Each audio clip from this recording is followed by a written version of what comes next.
And good evening and welcome to City Focus. I'm Marty Olsen, your host, and I'd like to welcome back, I'm going to have to call him an old friend now. This is his third trip back, Travis Beausoleil, and he's former head baseball coach at Mitchell College, but now he's got a new hat, new title, and he's the athletic director across the river at UCONN Avery Point. And Travis, thanks for coming. It's good to see you, Marty. Thanks for having me back.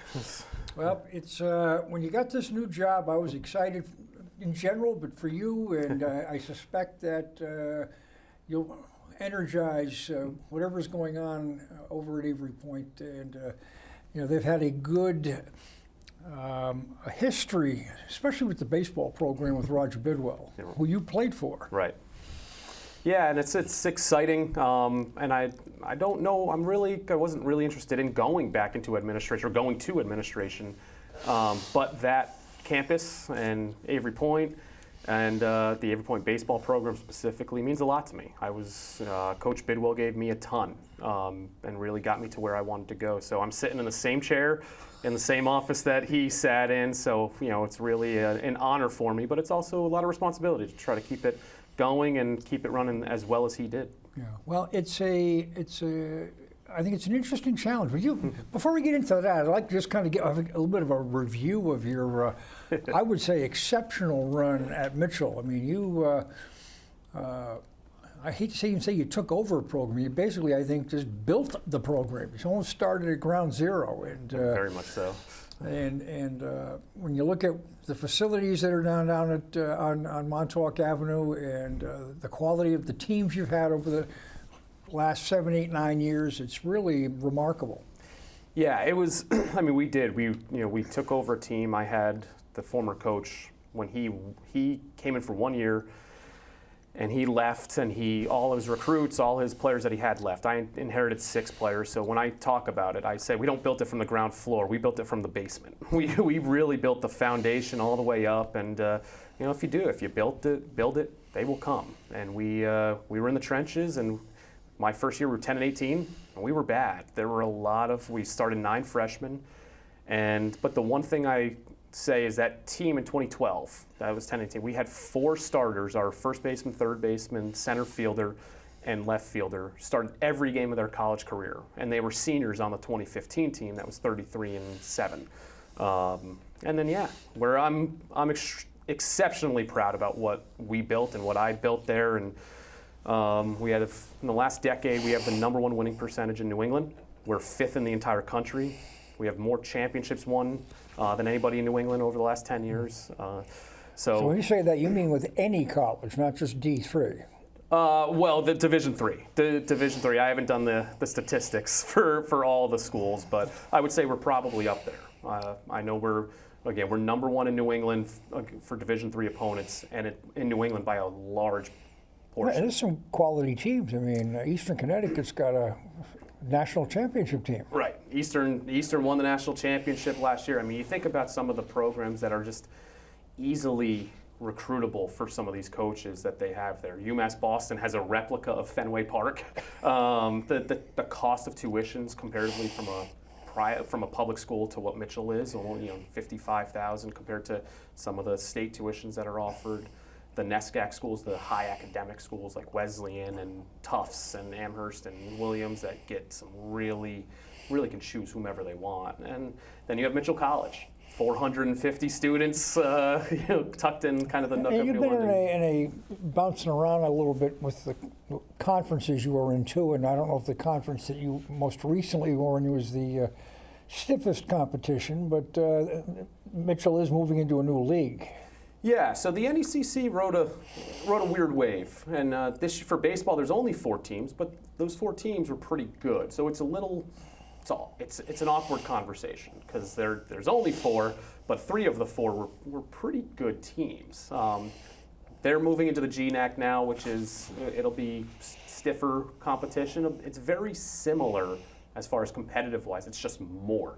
Okay. So it'll be a good test. It'll be nice to have. They were really struggling to find a home, and if they didn't, it would have been a real downfall for the athletic program. So the GNAC is the perfect landing spot, and to the commissioner, and the presidents of the GNAC.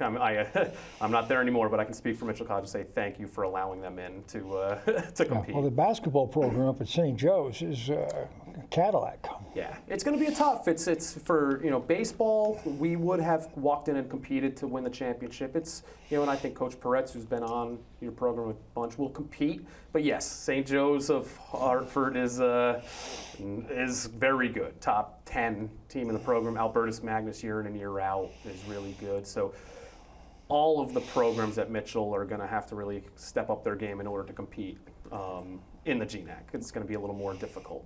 Mm-hmm. Now, there's always been discussions, as long as you've been at Mitchell, that you've done so well. When is he going to go? And you stayed a long time. I mean, it's like you found a home. I mean, Roger Bidwell stayed at Avery Point for a career. Yeah. But you've made a decision now to not make a change, but it's a whole new realm. I mean, you're no longer coaching, you're now an administrator. Right. So what kind of motivated this kind of a change? I mean, do you, I always kind of got the feeling that you really enjoyed being out there with the young men and coaching and teaching and competing. And this job, you don't do that. Yeah, it's you're 1,000% right, and it's tough. The only thing I've ever wanted to do was coach baseball, and I stayed at Mitchell, and I think there's few people in the world that could have done what I did at Mitchell.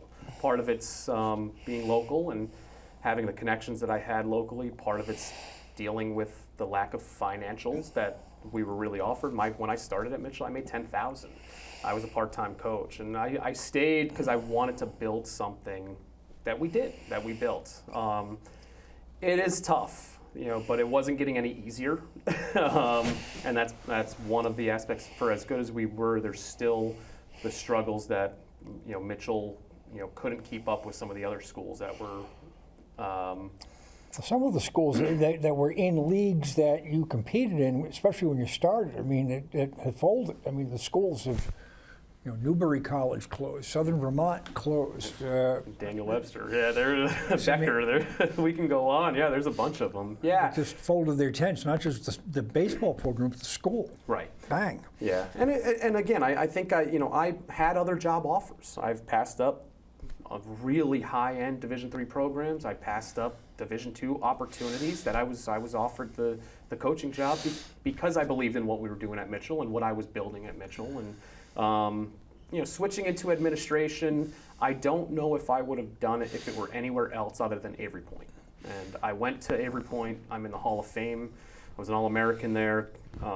I have more respect for Roger Bidwell than I do anybody in the world. He means the world to me, and so it's sitting in the same chair that he's in. Like as I said earlier, it means a lot. So trying to now create and build the Avery Point athletic department, not just the baseball program, but the athletic department to the level of what we built at the Mitchell baseball program. Yeah, well, that's interesting. I mean, and the one thing that you bring to the table in your new job is that you are an athlete, you're a coach, and you're not a bureaucrat.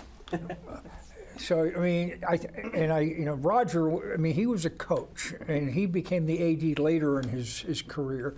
But I mean, he came from the playing field, as you have, as opposed to being. And maybe a bureaucrat's not the right term, but you're not looking at things from a purely a business perspective. You're looking at what's going on the field, what kind of kids you're getting, and how are you going to attract players?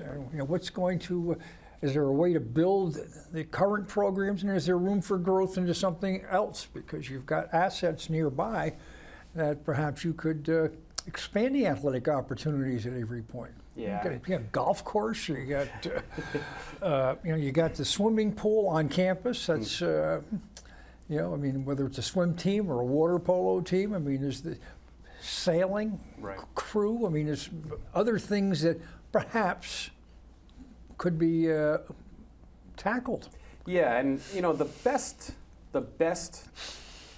bosses that I ever had, especially in athletics and coaching, the best athletic directors I had were former coaches.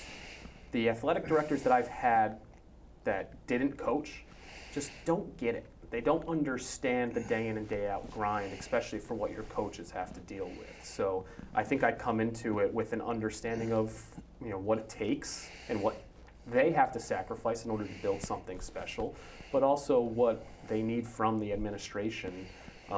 And I think coaches, especially coaches of team sports, understand selflessness, understand what it means giving up and sacrificing a little bit more than what you have to, and you think about things practically and pragmatically. And I think that's what Coach Bidwell did all those years, and I think that's why I was successful at Mitchell as a coach, and hopefully I'll bring that to Avery Point. But it is, Avery Point campus is one of the most gorgeous campuses in the world. There's not many colleges that have that, those luxuries. We have a waterfront sports program activities, and a pool on campus. There definitely needs some uplifting, and that's what I'm here for, to try to. I swam in that. I was a swimmer in high school, so Fitch used to swim there. Still does. Yep. And I don't know if I don't think I've been in there in 50 years, but I did swim there. Yeah. And I don't know if many of your viewers know, but there's memberships to our pool. So we actually do have memberships for the community to come in and use our weight room, to use our pool, and to rent out our gym so they can come in and shoot. And that's one of the ways we generate revenue for the athletic teams. So, and it's much more affordable than a normal gym or the Y. I think we're about half the price of what the Y, even less than half. So it is an opportunity for the local community to come in and swim, midday and get a good workout in. Yeah. Does Fitch have Fitch uses that for their swim team, don't they? Yeah. Now, is that purely Fitch, or is that a consolidated team with another school? I don't know. I'll find out in a month or so. I know Fitch rents it out. I would imagine it's just Fitch. I know NFA had the athletic director at NFA has reached out to me about using our pool as well. So I think we have a couple schools in the area that will come in and rent and use the facilities there. Yeah, so that's good. Just speaking of that, I'll just take the step back to Mitchell, because with the facility that you have left down there, which is really marvelous. With the artificial turf, and it looks so much better. Mm-hmm. And to me, it's something that if you're a young person and you're looking at a place to play, whatever sport it is, baseball, softball, soccer, lacrosse, whatever it may be that they're playing on now, because the entire area is artificial. Right. Yep. But this is, and you speak about having waterfront. Mitchell has its own beach. Mm-hmm. Right. And it's a pretty compact campus, and this could be kind of neat. You're in a residential neighborhood, and I think that those may be positive attributes that you could help draw student athletes to that school. Yeah, the building facility, and going back, it was one of the reasons why I stayed in a few years back when I was offered those positions. That facility is pretty special. UCONN stores built a new baseball complex, which is outstanding. But for a small school like Mitchell, and this speaks to the former president at Mitchell, Janet Steinmeier, who's now at Lesley University. She just understood.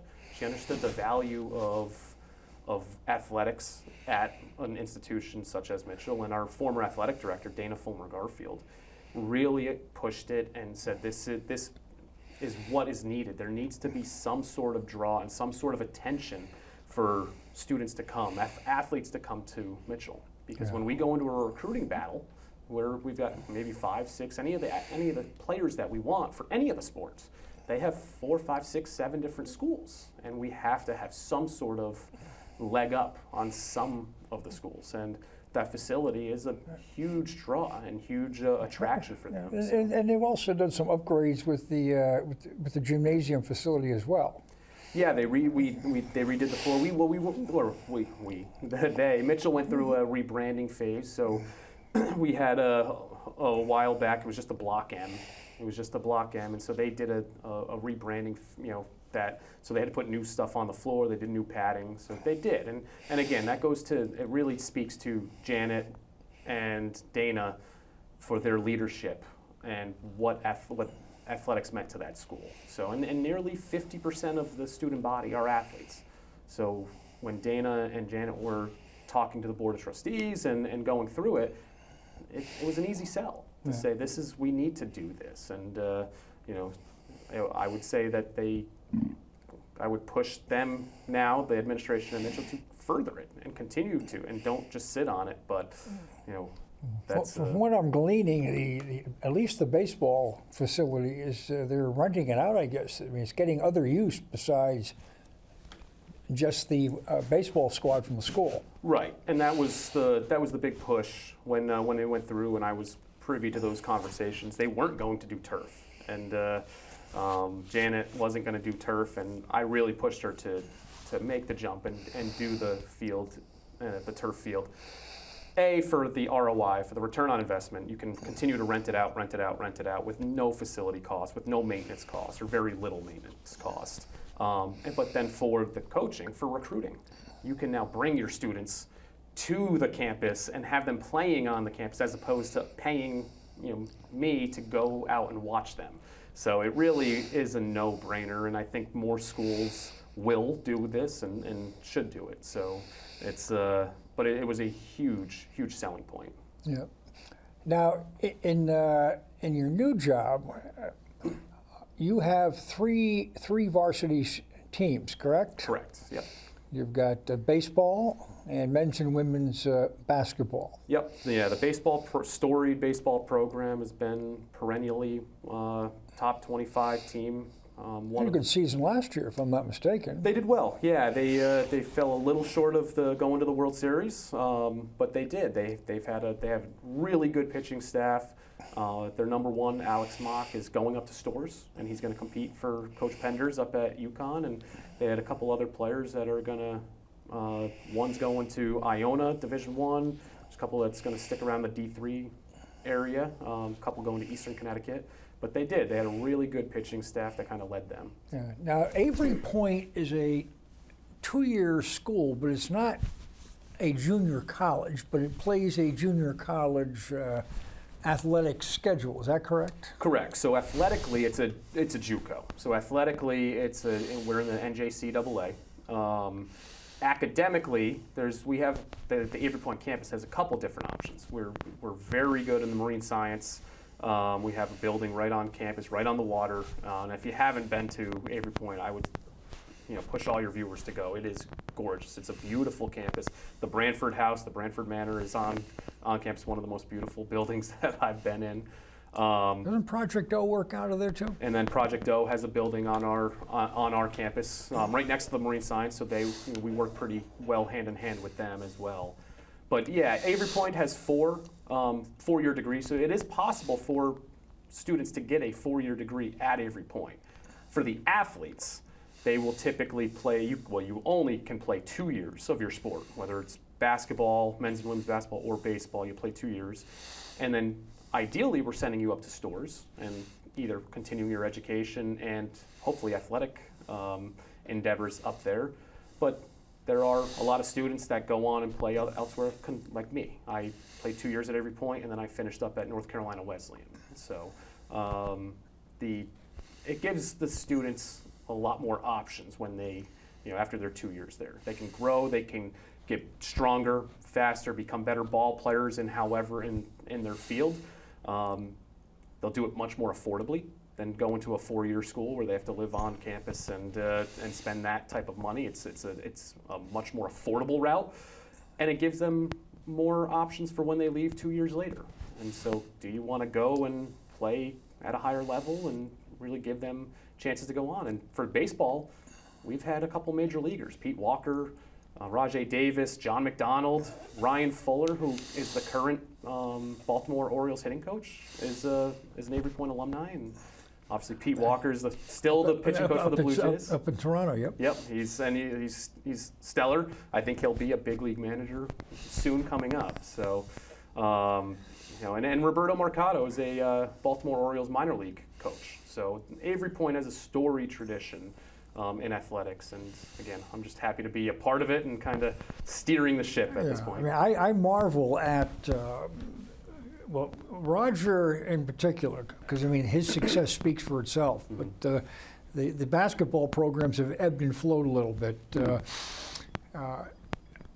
But to be able to recruit athletes to go to Avery Point, and I don't know if you've incorporated housing into the program, but I mean, forever there was no housing. I mean, you're really limited in terms of where your players were going to come from. I mean, pretty local. Right. I mean, you weren't going to recruit from Buffalo or folks from had to fly in and had no place to live. I mean, there's no dormitories, and I don't think there's dormitories now. Right. So how do you get these kids, and how do you get them to feel that this is really the best place to play? And ironically, I mean, the baseball team plays at the Washington Park in Groton, which is a town or city facility.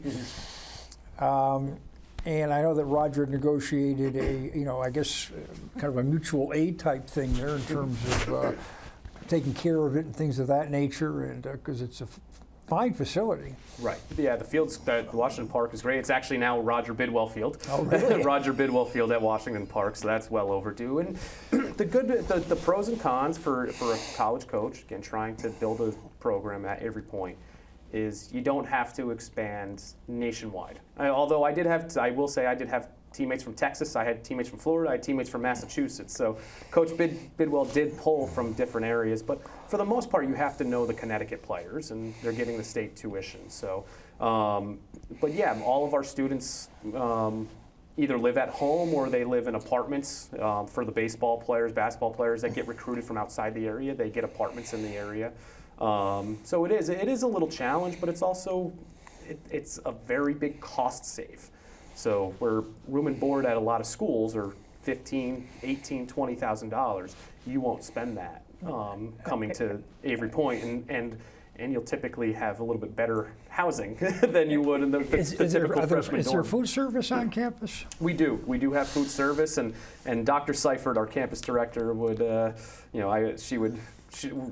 they are working on a plan right now to bring dormitory, or at least housing on campus. I don't know if it'll be dorms, but some sort of housing on campus or in the local area, because they are trying to build a better enrollment there, and they understand that some of the struggles is because there isn't a lot of housing. And with how EB is blown up and Pfizer is blowing up, the housing opportunities in the apartment complexes are thin for students in the area.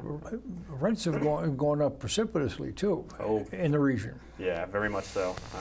I lived in apartments 15 years ago when I went there. I won't say what I paid for a rent because, but it's kind of the times, and but it's a great opportunity for a student to come in who's maybe not getting a scholarship or being recruited to get a scholarship to really learn their craft and get stronger and show that they can, and then move on to a Division I level and get drafted. And that's for baseball. The MLB draft just happened the last 3 days, and there were only two Division III baseball players drafted in the entire country.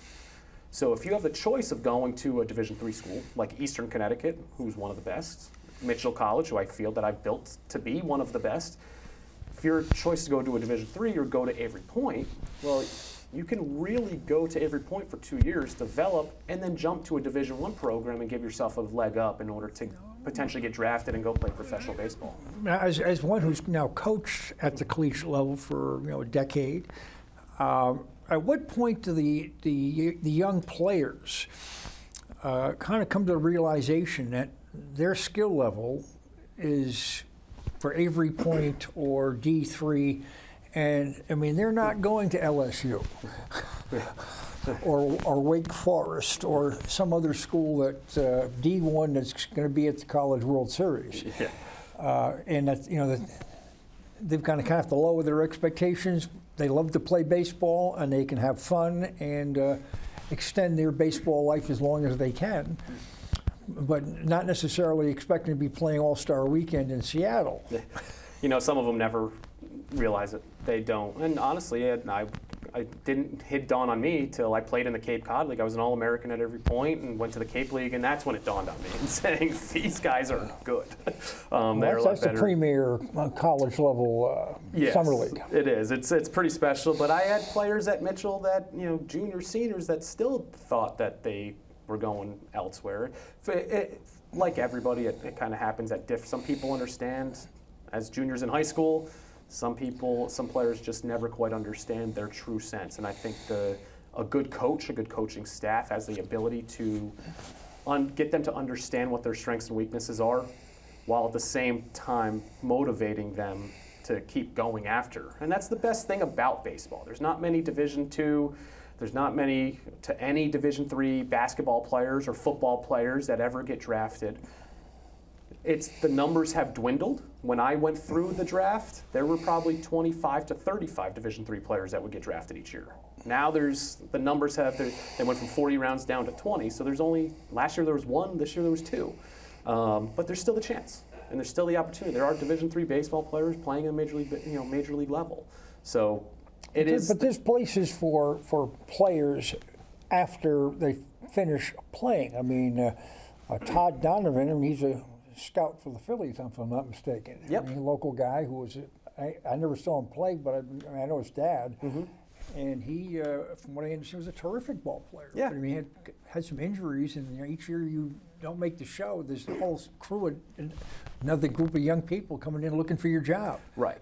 Well, it's a Every business. Yeah, it definitely is a business. And Todd was great. Todd was stellar. And Todd actually, going back to the Cape League, really leveraged his time at the Cape League to really jump up. And if it weren't for some injuries, Todd might have been a big leaguer. I think he led MLB in steals, not the show, but all of professional baseball in steals, and I don't know what year it was, but yeah, it's that's the other thing too. At the collegiate level, we support the players. When you get to the professional level, it's a business, and it's not always clean. So it's a tough road to hoe. But again, I think if you get the opportunity, I would tell kids to play as long as you possibly can. Yeah, well, and things have changed. I mean, when I was a young fellow, in New London used to have the Morgan League that played at Veterans Field, and I think there was a league up in Norwich, and college players, post-college players played, guys that weren't quite good enough for the show, but they enjoyed playing baseball. Mm-hmm. And the Vagabonds, I think Roger may have been involved with them, and got the guy who ran that team, his name escapes me, he was also involved with boxing. But those leagues don't really exist anymore. And now we've got that summer college league that's local. They're playing out of, I believe, Dodge Stadium. Now, any of your guys play in that league, or do they? And then they were also at Fitch. I don't know, is that the same league, or is that a different league? So it's a different league. The Futures League, which is the North Sea Unicorns, which is primarily playing out of Dodd. It's the Futures League. The Mystic Schooners, which played out of Fitch, I coached in 2013, 2014. They now actually have moved from Fitch to Dodd Stadium as well. So there's 2 teams out of Dodd. Mitchell doesn't have anybody playing on those teams this year. I've had plenty. Last year, I think I had 4 guys. And I don't think there's anybody from Avery Point playing on those teams. I don't quote me on that, but I don't believe those teams, they bring them in from all over the place. They do. It's similar to the Cape League. You got to really kind of find the home local talent. But yeah, they have host families in which they can bring kids from all over. I haven't really looked at the rosters or checked the schedules. But yeah, it's a opportunity, and that's why the local summer leagues that were so prevalent prior to and were really competitive, they're just not there anymore, because all the local talent ends up moving on and going to a collegiate summer league. So and they're everywhere. The Cape League is the best. And then still is the best. Still is the best. Yeah, there's a new draft league, an MLB league down in Virginia, but they're all throughout the country. Whether it's the NECBL, the Futures League, which is in New England, There's the NYCBL in New York. There's the Perfect Game League in New York. There's the Northwoods League, which runs all throughout the Midwest. But they're everywhere. So if you're a college baseball player, you have a lot of options to continue on. Does AAU infiltrate up to that level, at age level, or does it get to a certain point where the kids gets up to high school and it ends, or? I mean, things have changed so much. I mean, American Legion used to be a big deal, and I don't know if it still has the cachet that it did 10, 15 years ago, 20 years ago. Yeah, that's a As shame an example. too. Yeah, so I'd say AAU typically will end as they're in their senior year of high school. Maybe those programs can get a player back for a first year of college, but yeah, it is a shame. Legion was huge and very prevalent and really good in this area, and it's really taken a downturn for no reason at all, really. Just players are going and playing more AAU and travel, and I would give a lot of kudos to Joe Mariani, who's the head coach of Waterford American Legion. He's a good friend. Waterford American Legion is extremely good this year, and he's done a very good job of keeping these players in this area coming back to Legion to play. And I think they'll have a chance to win the Connecticut State Championship, and if they play well, they might have a chance to win a national title. So kudos to Joe and the Waterford Legion staff, and really the players for going back to Now, is that purely Waterford, or does that encompass a little bit larger geographic area? Yeah, Joe's gotten a little lucky, and he'll admit it. With other programs, New London Legion has folded, Niantic Legion has folded, Ledyard That's amazing. Pawcatuck I mean, Niantic in London decades ago were the cream of the crop. Oh, yeah. Jimmy O'Neill ran a top-flight Legion program. Yep, Tom Vitorito had run it forever. It's part of its, the struggle of the schedule and trying to get kids throughout the summer to play as much as the Legion schedule demands, and obviously players going to work and trying to have lives. But yeah, I would say Joe has definitely been he gets to pull from a wider area than just Waterford, who has a really obviously history tradition, but that team is very good, and I'm happy to see the Crotts, John Crott and Dan Crott are still running Danielson Legion, and that's a great program. There still are I played for Moose Up, and I believe they've merged with Jewett City. Norwich, Tom Petrusik is running Norwich, and Brent Southworth is running Norwich Legion. So really for the volunteers, the coaches that are doing and staying with Legion and trying to keep these players going, I commend you, because it's a great tradition. And really, and Joe Mariani's proving it, you can have a really good baseball team. And there's a lot of college scouts to go watch those Legion teams, so you don't have to play travel baseball and spend $3,000 to some organization to play. You can play Legion, and the college coaches will come find you. Yeah. Now, if I'm not within the last 6 months or so, if I'm not mistaken, it was in Waterford. I think it was the Babe Ruth. There was some sort of a kind of a forum for the youngsters to. I believe you participated to, getting into segueing into our conversation about where you kind of fit into the baseball hierarchy, that you have to kind of have a plan B here. I mean, not everybody's going to be playing Major League Baseball or Division I baseball.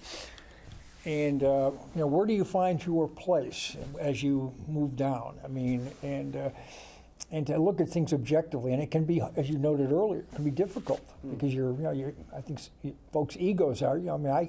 I can do this. You don't want to kill a dream, right?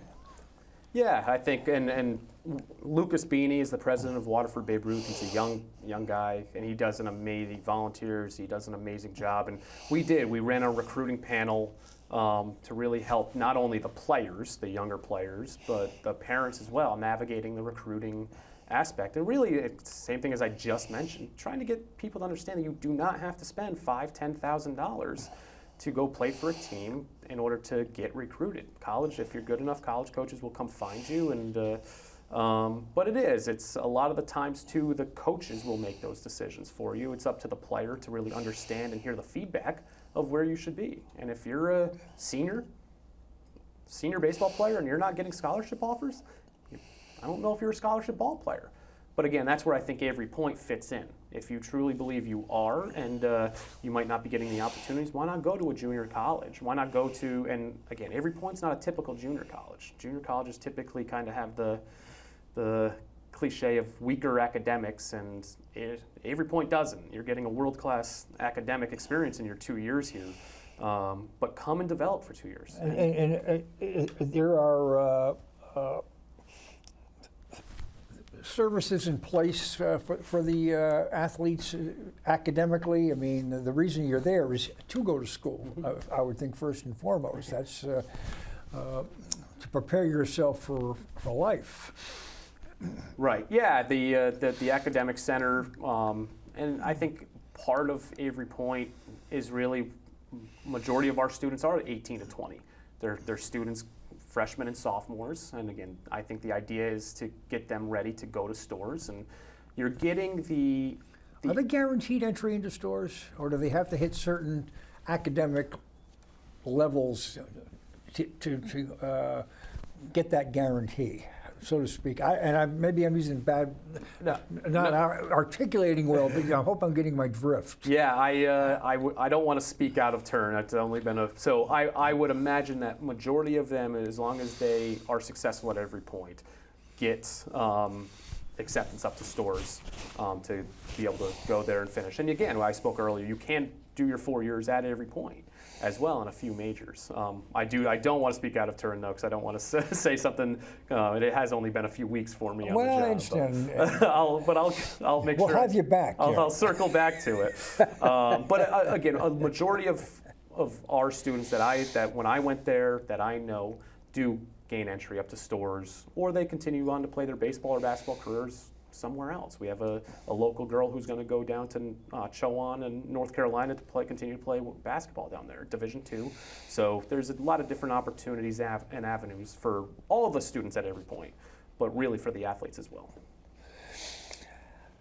Now, I realize you're brand spanking new on the job, and I touched on this a little bit earlier, but is it conceivable to you to see athletics expanded beyond what's offered now, or is it you got to buckle your chin strap just to keep what's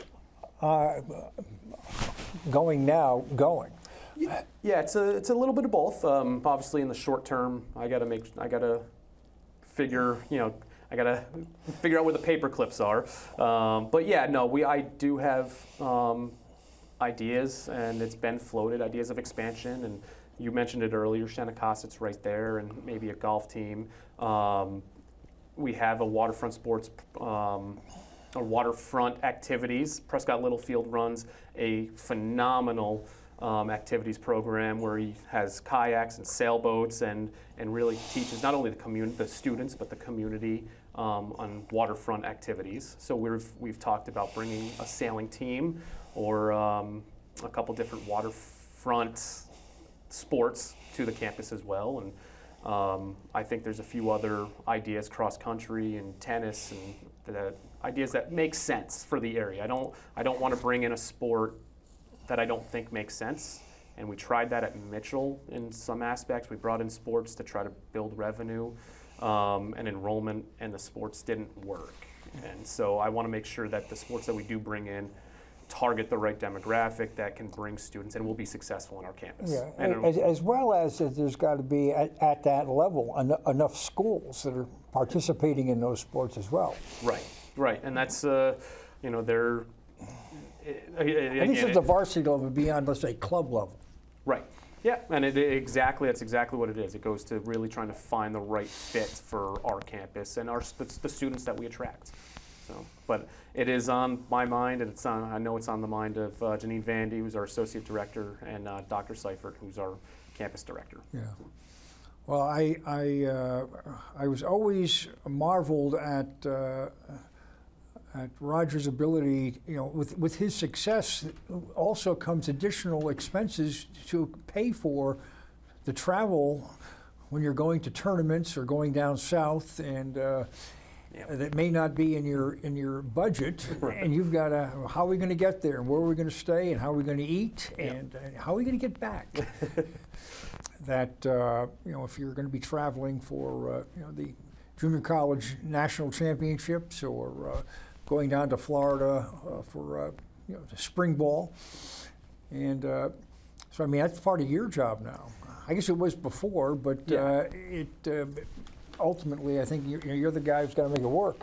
Right, and it was the same at Mitchell. We had to fundraise. Mitchell offered us no money, zero money for our spring trips. So we had to. It was a fully funded, fully fundraised Florida trip, which baseball really becomes. It's not a want. It's really a need because you're trying to get so many games. And early March, we know we're not getting a ton of games up here. This year was great because it was very mild, but can't always guarantee that. Oh, I think your opener got snowed out though with Coast Guard. Right. Exactly. Yeah, exactly. So, and that's on turf. On the natural fields, it's mid March is late March is when you're really looking to start. So, and it is. It's we are a fully fund generated. We generate our own department. So the rentals of the swimming pool, the rentals of the gym memberships help pay for that. So for me, it is really kind of leveraging the community and hoping the community comes and supports us, and through fundraising and through other activities, trying to help keep the athletic department going and moving in the right direction, and giving our student athletes the gear, the training tools, and that they need, that they want. And that's what I did at Mitchell. We built it from the ground floor up. It's really just finding a base of people that want to help and want to support. And in our area, in our community, we do have a lot of people. And the Avery Point alumni, and thanks to Coach Bidwell, we have a lot of people that do want to help out with that. So, and hopefully they're still out there now. I suspect that they will be. And you're an outgoing guy who's not shy.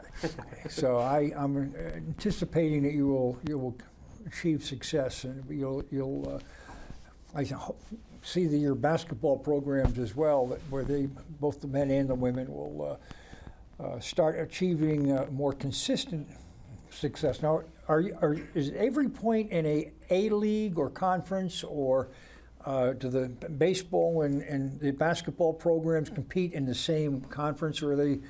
How's all that work? Yeah, so they are. It's a little weird. So the men's and women's basketball teams are in. We're all in Region 21. So Region 21 really. What does that mean? Region 21 really encapsulates all of New England.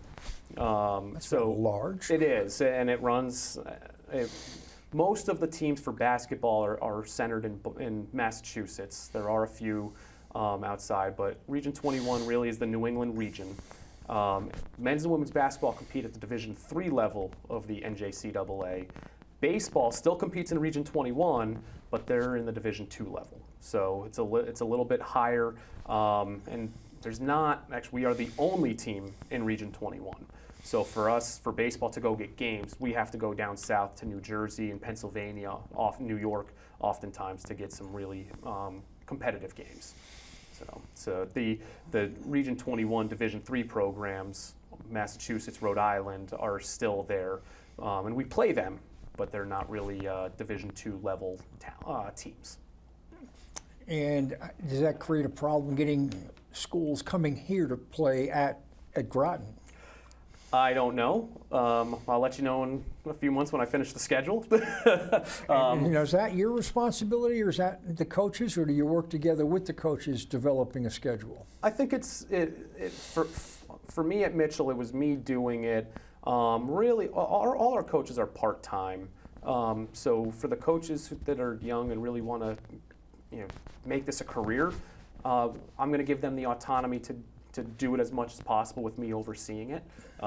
If they don't want to do it, and that's fine, I'll do it as well. So right now we're in the process of hiring a new baseball coach. The former coach, Ian Ratchford, just took the job at Albertus Magnus College, and he did a great job.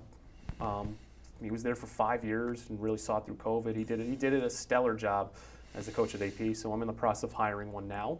And for the person we hire, it will be probably a consultation of us kind of working and communicating and making sure we have the schedule to where we want it. Okay.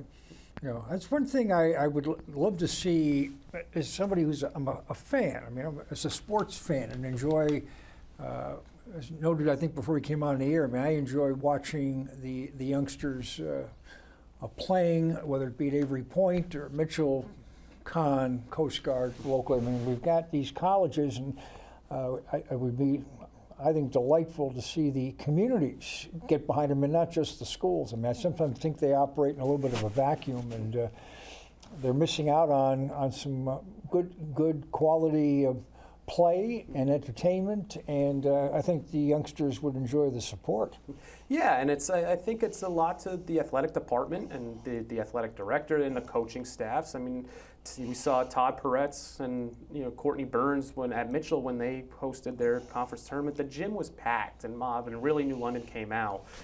Mitchell College, we hosted the NCAA regional for the first time ever in school history, and the fan base there was amazing and stellar, and it really created great environments. And I can go back to when I played at Avery Point. The Washington Park was packed when we were beating Rhode Island College, or CCRI, I should say. So, for us, and hopefully all your viewers, come out and watch our players and support them. And whether it's the basketball team, our basketball gym's really great. It's older, but it has a great feel where you sit above, and you're not on the floor. It's a great environment to be in. But yeah, coming and supporting them and the students, and really that's the best thing about Avery Point is you can really follow them afterwards, whether they go to stores, whether they go to Virginia Tech, and again, we have a number of players that have continued on to play professional baseball. So if you follow them when they're 18, hopefully you'll follow them when they're 28 playing for the Yankees or playing for the Red Sox. So it's you can turn on the TV and watch Toronto Blue Jays and see Pete Walker at any point. And you can turn on the Baltimore Orioles and see Ryan Fuller.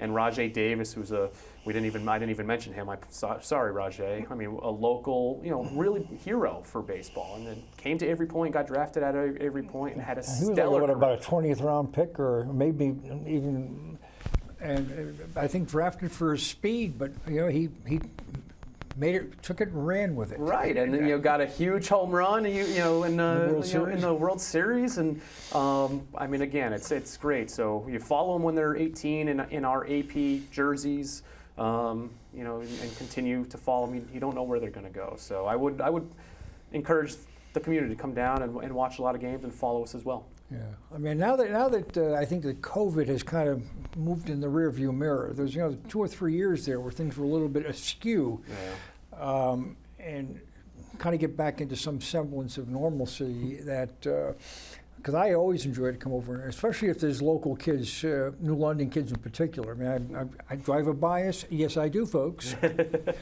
Or playing for any of the local schools. It's fun. Or schools that I attended. I mean, I attended Mitchell. I went to Con. I have family that at Coast Guard, so it's all in town. Right, and we are unique. You think about New London, where you do have Mitchell, you've got Con, you do have Coast Guard, all within a 5 mile. I don't know what the mileage is, and then you have Avery Point right across. You really have 4 colleges in this area. All are competitive. All are very good. In a lot of different aspects. So it's a great collegiate environment. You don't have to spend a lot of money to go and watch some good competitive.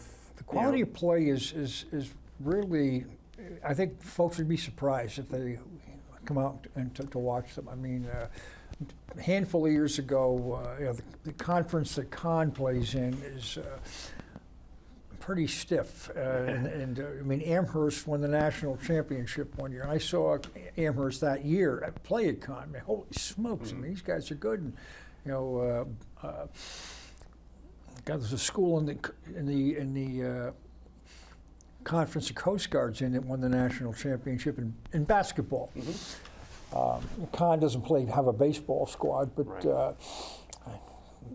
But the kids sometimes think poo-poo Division III or whatever. But you know what? You get in there and play with these guys. They're good. No, they're high level. You talk about NESCAC and Con College, and in almost every sport, maybe with the exception of baseball, they are the NESCAC, which are high academic students are top 5, top 10 in every sport. Basketball, they probably have 3 or 4 teams in the top 10. Soccer, Conn College won a national championship a few years ago. So they are, and then all the individual sports, they are really good at. And then across the way, Coast Guard competes in the NUMAC, very high academic conference, and they've got Wheaton and Babson and Springfield College. And Babson's the team that won the basketball national title. Yep. So it really is competitive, and again, Avery Point, Avery Point baseball has been one of the best in the country for a long time. And that's obviously kudos to Coach Bidwell and the coaches that have followed him. So it really is very good athletics. But I would also say you're watching really good people.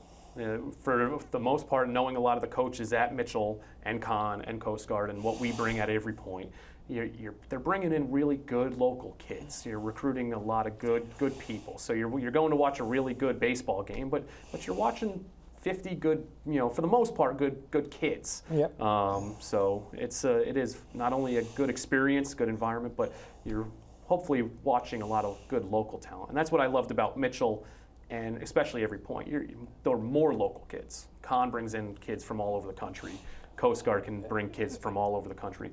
Mitchell and Avery Point typically find those local caches of kids. Yeah. Well, Mitchell and Avery Point, I think, are also coming primarily out of public schools, where Right. Conn, a lot of the kids are coming out of prep schools. Right. Yep.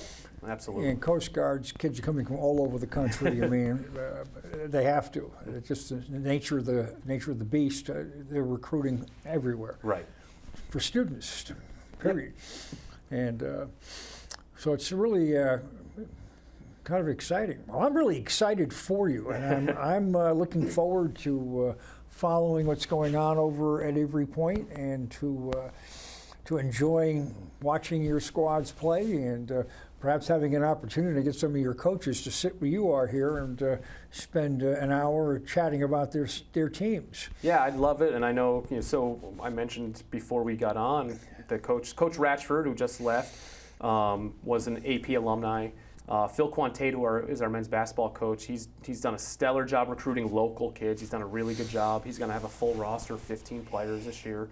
He's really excited. He's an Avery Point alumni, and George Hardison's our women's basketball coach. He's been there for, I think, 6-7 years. He's also an AP alum. So it shows very much what that school, what the campus, and what the athletic program means. All of our coaches are alumni. They're all coming back and giving back to these, to the campus and to the next generation. And I'll be honest, they're not doing it for a ton of money. They're all part-time coaches. So, kudos to them for coming back and supporting, the program, and they've done a great job for us. Well, that's fabulous. Well, listen, I want to thank you. Thank you, It's been sir. a terrific conversation. I always enjoy having you on, and I'm hopeful we'll have you back on a little bit after you've had a chance to get your feet wet a little bit. I've got you here right now where you're brand spanking new, but Right. I have high expectations, and good luck. Thanks, Marty. I appreciate it, and I'd love to come back. All righty. Folks, we'll see you again next week on City Focus, and good night.